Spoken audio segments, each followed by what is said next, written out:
Encuentro, un espacio en el cual reflexionaremos en busca de alternativas bíblicas a conflictos modernos. Esperamos que sea de su completo agrado. La vida puede tornar de un momento a otro. Hay situaciones en las que podemos prepararnos para prevenir ciertas consecuencias, pero también hay realidades que pasan de nuestro control, como ser una emergencia en la salud. Fernando nos cuenta que él estuvo bien en su salud, de repente se desplomó en su casa y los paramédicos quienes le auxiliaron le dijeron a su familia: no sabemos si podrá llegar vivo al hospital.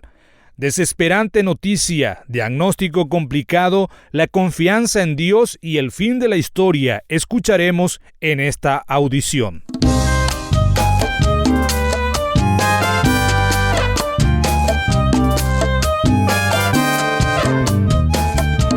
Historias que cambian el corazón. Bienvenidos al encuentro de hoy. Soy su amigo Heriberto Ayala. Para mí es un privilegio de poder estar con ustedes en esta audición. Y les recuerdo que puedan visitar nuestro portal en internet www.encuentro.ca. También podrás escribirnos a través del info@encuentro.ca para decirnos cómo le está llegando los programas que producimos aquí en el Ministerio Encuentro. Ya está con nosotros nuestro invitado de hoy. Él es Fernando Díaz. Desde España nos va a compartir su historia. Bienvenido, Fernando, aquí en esta audición. Gracias. Yo soy hijo único de una familia de madre colombiana y padre gallego. Viví unos años en Colombia por la salud de mi padre y finalmente volví a España a vivir con mi familia en España. ¿Tienes esposa, hijos? Sí, tengo mi esposa Nelly y dos hijos, Josué y Jennifer. Josué tiene 24 y Jennifer tiene 27. Fernando, ¿cómo uno se siente a ser hijo único? Bueno, en mi caso es particular porque cuando no llegaba a los 2 años, mi padre tuvo un accidente, una aneurisma cerebral, y eso produjo que él tuviera una trombosis y prácticamente empezara a caminar o a aprender a caminar. Y justo en ese momento yo estaba aprendiendo a caminar. Así que mi madre decidió enviarme con mis abuelos a Colombia. Fui hijo único, pero cuidado por mi familia materna, y eso cambió las cosas. Y yo me sentí querido y apreciado.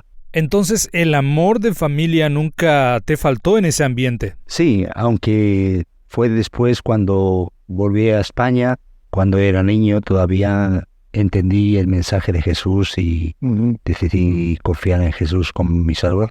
Fernando, me decías que eres hijo de colombiana y español. ¿Cuál ha sido tu experiencia en esa diversidad cultural? Bueno, realmente para un hijo de tercera cultura esa es la pregunta de dónde viene uno, y realmente es difícil de contestar. Yo me sentí por muchos momentos con raíces colombianas y sabía el himno de Colombia y otras cosas. Me gustan los sabores latinos, pero por otro lado me siento español y en cierta forma ciudadano del mundo. Me dijiste que desde pequeño conocías a Jesucristo, pero me imagino que llegaste a una etapa o a un momento donde le entregaste tu vida personalmente a Jesucristo. ¿Cómo ha sido esa parte? Bueno, cuando tenía 7 años, realmente mis padres empezaron a ir a una iglesia evangélica. Primero mi padre fue el que, en medio de su dificultad de salud, pues empezó a asistir. Después mi madre leía la literatura, los tratados evangélicos o cristianos, la literatura cristiana, y los leía y los rompía. Después, finalmente ella aceptó a Jesús, abrió su corazón, confió en Jesús como su Salvador. Finalmente, yo en la escuela dominical entendí el mensaje que Jesús había muerto por mí, había muerto en mi lugar, y decidí confiar en Él como mi Salvador. Fue en la adolescencia cuando realmente tuve un mayor compromiso de seguir a Jesús, no solamente para creer, sino para servir. ¿Qué significa para ti Jesús hoy día? Bueno, Jesús es todo y realmente es un amigo, alguien cercano y alguien que me da esperanza y razón de vivir.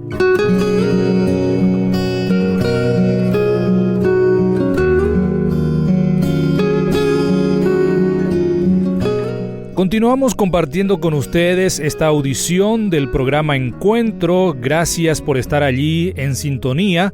Fernando, fuera de micrófono me dijiste que estuviste enfermo y que te afectó fuertemente. ¿Podrías contarnos esa experiencia? Pues ocurrió hace 4 años atrás, cuando de repente me desplomé en mi casa. Yo soy pastor y director de una radio, y veníamos de la iglesia, de un culto de consolación, justo de un hermano que falleció con 35 años de un cáncer. Cuando de repente yo caigo desplomado, vinieron las emergencias, el médico, el paramédico, y le dijeron a mi esposa, posiblemente no va a llegar, o no sabemos si va a llegar vivo al hospital. De repente mi hija estaba en Canadá, tuvo que venir de urgencia. Mi otro hijo estaba en una situación complicada. Él ha hecho primeros auxilios, intentó de alguna forma asistirme, pero finalmente era todo incertidumbre. ¿Y cuál fue el diagnóstico que te dieron los médicos en ese momento? Sí, tuve una disección de aorta y en el proceso, durante 15 días que estuve en coma inducido, pues tuve dos accidentes cerebrovasculares que me paralizaron o afectaron a las 2 partes del cerebro. Eso realmente me afectó, todavía tengo secuelas, pero la clave es si yo iba a sobrevivir. Después pasaron 15 días y no sabía qué iba a pasar a continuación. En el proceso empezó una larga etapa de recuperación. 2 meses en el hospital rehabilitándome. 4 meses en total en el hospital, para después seguir por medio año más recuperación a nivel de logopedia, a nivel de fisioterapia.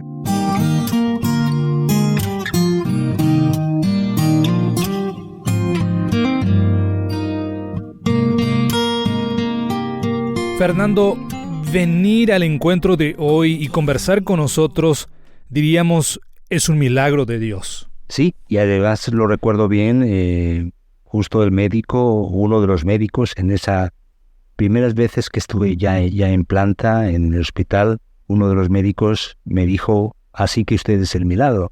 Y yo tenía una cánula, no podía hablar, simplemente asentí con la cabeza, aunque de verdad me doy cuenta de que cada uno somos milagro. Cuando nacemos de nuevo, confiamos en Jesús, pues experimentamos el milagro de Dios. ¿Cómo se sintió tu corazón al enfrentarte con la realidad del diagnóstico? Aunque me dijiste que estabas en coma inducido, pero me imagino que tus familiares te contaron después de lo que pasó. Bueno, realmente el diagnóstico lo recibieron mi familia, porque yo estaba en coma. Fue después, quizás cuando desperté, que me enfrenté a la realidad, mi realidad, a la que yo estaba viviendo. La otra realidad era la que vivía mi familia, esa incertidumbre. Los médicos no daban nada por seguro, entonces hubo mucha incertidumbre porque me afectó un infarto cerebral, los 2 ictus, y empezaba a tener dificultades en el movimiento de mis manos, de mis pies. Y después, en todo ese proceso, en el primer año y parte del segundo año, tuve 7 accidentes isquémicos transitorios, pequeños coágulos que se formaban en el cerebro. Eso me llevaba a volver al hospital hasta que encontraron que necesitaba un anticoagulante. Y entonces, pero después de 7 ingresos, 7 semanas prácticamente, un proceso de año y medio. Dios de mi salvación,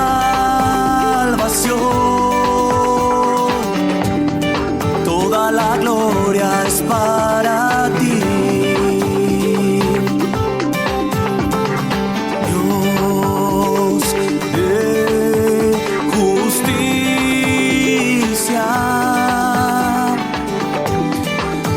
toda la honra a tus pies. Continuamos conversando aquí con nuestro invitado Fernando Díaz. Fernando, diríamos que hoy día estás bien sano. No sé si te dejó algún defecto secundario esta enfermedad.